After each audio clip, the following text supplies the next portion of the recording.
sinh trần na pha lê cần nhung nạc ta khen ti he hat sang ria in ti hal dang tar tuar in yen na tua ka pha hi hoi thei thei ve se hoi ngal ngal ve se ti in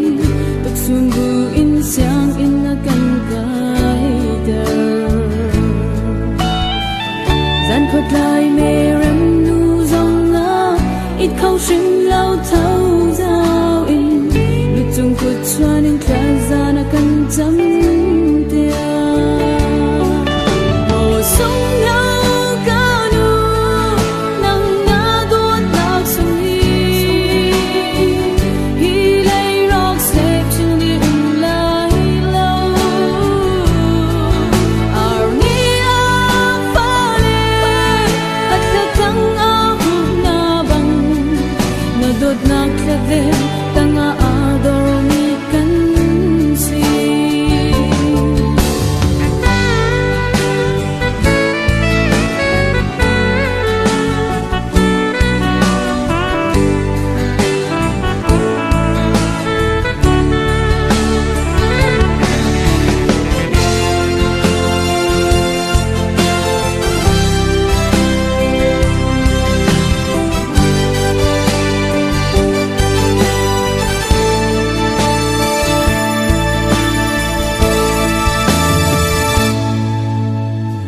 sông nào kan nu na dot nak chu dong chan a lâu ban tu in trên lông chung áp chữ ta na khâu lâu kan yang nong chung zin nu sin na khazana kan cham jak na go do kan na kama zum zalin ai se lung si vang tu thiam lâu in kan za thlet swa bang mal na hai kan bia kan chung mang đôi sin a kan za a mai in treo bang in mui na ka lam na kan nu sa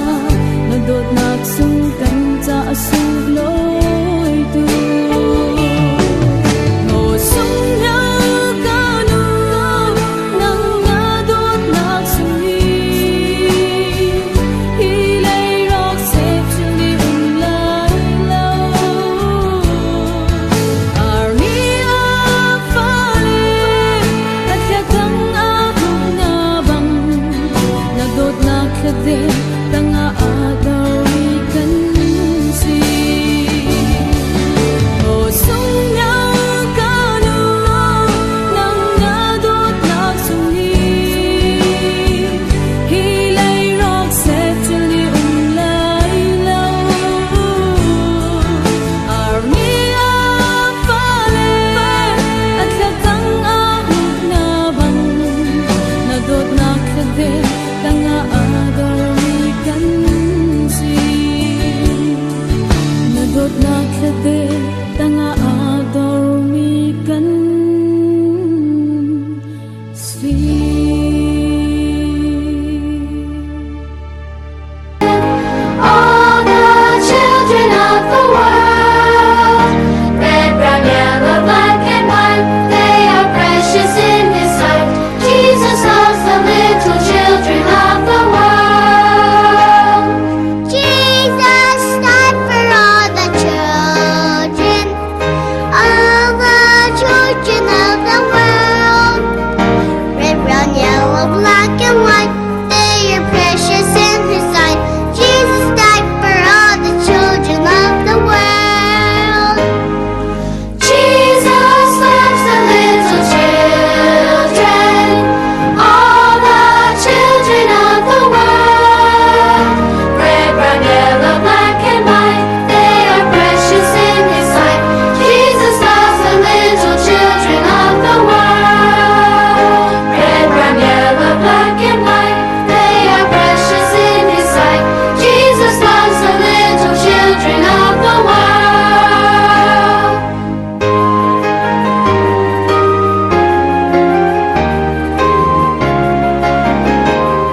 Nuno